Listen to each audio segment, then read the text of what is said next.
Antes dos carros cheios de tecnologia, existia um pequeno gigante que carregou o Brasil nas costas. Nas ruas de Jundiaí, no interior, nas estradas de terra, ele estava em todo lugar. O Fusca não era só um carro, era o carro da família. Foi nele que muita gente aprendeu a dirigir. Foi nele que muitos casais namoraram. Foi nele que famílias viajaram apertadas, mas felizes. Seu ronco era inconfundível. Seu motor traseiro virou trilha sonora de uma geração. Em Jundiaí, quantas histórias começaram dentro de um Fusca? Quantos pais trabalharam com um? Quantas memórias nasceram ali? O Brasil mudou, as ruas mudaram, mas o Fusca virou eternidade. Agora me conta nos comentários. Na sua família teve Fusca? Que cor era? Porque alguns carros envelhecem, outros viram memória. Top 5 Fuscas do Brasil. Em quinto lugar, o Fusca da família. Volkswagen Beetle. Pequeno por fora, gigante nas memórias. Era o pai ao volante, a mãe no banco da frente, crianças espremidas atrás, e as malas amarradas no bagageiro para a viagem. Não tinha ar-condicionado. Não tinha direção hidráulica. Mas tinha aventura. Era no Fusca que muita família ia para o interior, para a praia, para visitar parentes. Quantas histórias começaram dentro de um Fusca? Se você viajou num desses, você sabe do que eu estou falando. Na sua família teve Fusca? De que cor era? Me conta nos comentários. Quarto, o Fusca da escola. Em quarto lugar, o Fusca da escola. Volkswagen Beetle parado no pátio, do diretor, da professora, da secretária. Cena clássica de outra época. Mas aquele Fusquinha era mais que um carro. Às vezes ele virava ambulância improvisada. Quando um aluno passava mal. Quando alguém se machucava no recreio. Era nele que a professora ou a secretária levava a criança correndo para o hospital. Quantas histórias de cuidado cabiam dentro de um Fusca?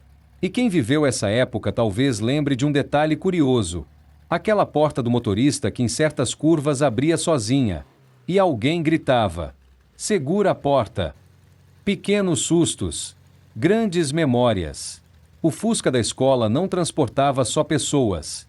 Transportava carinho, urgência e histórias que ficaram para sempre. Na sua escola tinha um Fusca desses? Você lembra dessa época? Em terceiro lugar, o Fusca da polícia. Volkswagen Beetle pequeno, simples, mas presente nas ruas de uma época inteira. Em Jundiaí, relatos e registros históricos mostram que viaturas antigas da cidade incluíam até Fuscas usados no patrulhamento, fazendo parte da rotina policial por décadas. E não era só aqui. Entre os anos 60 e 80, o Fusca rodava como viatura em várias cidades do Brasil, sendo escolhido pela resistência, economia e facilidade de manutenção. Sem tecnologia, sem conforto, mas sempre pronto. Era ele que cruzava ruas estreitas, que chegava primeiro em muitas ocorrências, que enfrentava o dia a dia com coragem. O som do motor não era só barulho, era sinal de presença. Era a lei chegando. Simples, valente e inesquecível. Porque antes dos carros modernos, teve um pequeno guerreiro, que também vestiu a farda. Você já viu ou andou em um Fusca da polícia? Conta aqui nos comentários. Em segundo lugar, o Fusca de trabalho. Volkswagen Beetle carregando muito mais do que ferramentas. Carregando vidas. Em Jundiaí, nos anos 80, era comum ver Fuscas cruzando a cidade logo cedo, com escadas amarradas no teto, caixas de ferramentas no banco de trás e soluções improvisadas no porta-malas.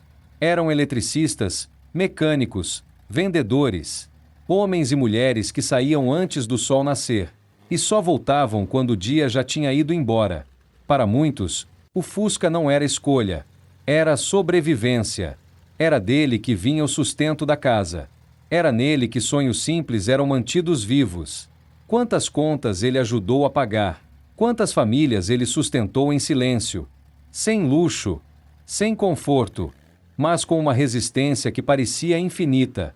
Mais do que um carro, era companheiro de batalha. O tipo de parceiro que nunca deixava na mão. Porque enquanto o Brasil crescia, tinha um Fusca trabalhando em cada esquina.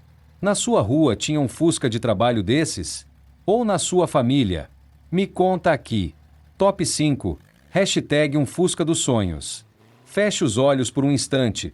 Você consegue ouvir o barulhinho inconfundível do motor? Aquele ronco simples, mas cheio de história. Pois é, hoje a gente vai viajar no tempo com o primeiro da nossa lista, o Fusca dos sonhos. Quem aqui aprendeu a dirigir em um Fusca? Conta pra mim. Foi na rua de casa, no bairro, ou escondido em algum terreno vazio? Porque quase sempre tinha alguém dizendo: vai devagar, solta a embreagem com calma. E lá ia você, coração acelerado, o carro tremendo, e de repente, ele morria. E todo mundo caía na risada. O Fusca não era só um carro, era uma escola de vida. Foi nele que muita gente viveu as primeiras aventuras. Viagens simples, bancos apertados, risadas sem fim e aquele calor danado. Mas ninguém ligava, porque o que importava era estar junto. E os passeios com amigos e primos? Quantas histórias cabiam dentro de um Fusca? Às vezes iam mais pessoas do que o carro deveria aguentar, mas sempre cabia mais um. Sempre tinha espaço para mais uma memória. Agora me diz, você já empurrou um Fusca para pegar no tranco? Ou já ficou na estrada, dando risada da situação? Essas são as histórias que não se esquecem. São elas que fazem esse carro ser eterno. E para muitos, o Fusca não foi só diversão. Foi conquista. Foi o primeiro carro. Aquele comprado com muito esforço, suor, economia. Às vezes abrindo mão de tanta coisa, mas com orgulho enorme ao pegar a chave pela primeira vez. Era mais que um veículo. Era liberdade. Era independência. Era um sonho realizado. Aqui no canal Colorindo Passado Memórias de Jundiaí, a gente não fala só de carros. A gente revive momentos. E o Fusca? O Fusca é um capítulo inteiro da nossa história. Agora eu quero saber de você. Qual foi a sua maior lembrança com o Fusca? Foi o primeiro carro? Uma viagem inesquecível? Ou aquele momento simples que ficou marcado para sempre? Escreve aqui nos comentários, porque a sua memória também faz parte dessa história. E prepara o coração, porque esse foi só o top 1 grau. Vem muito mais por aí.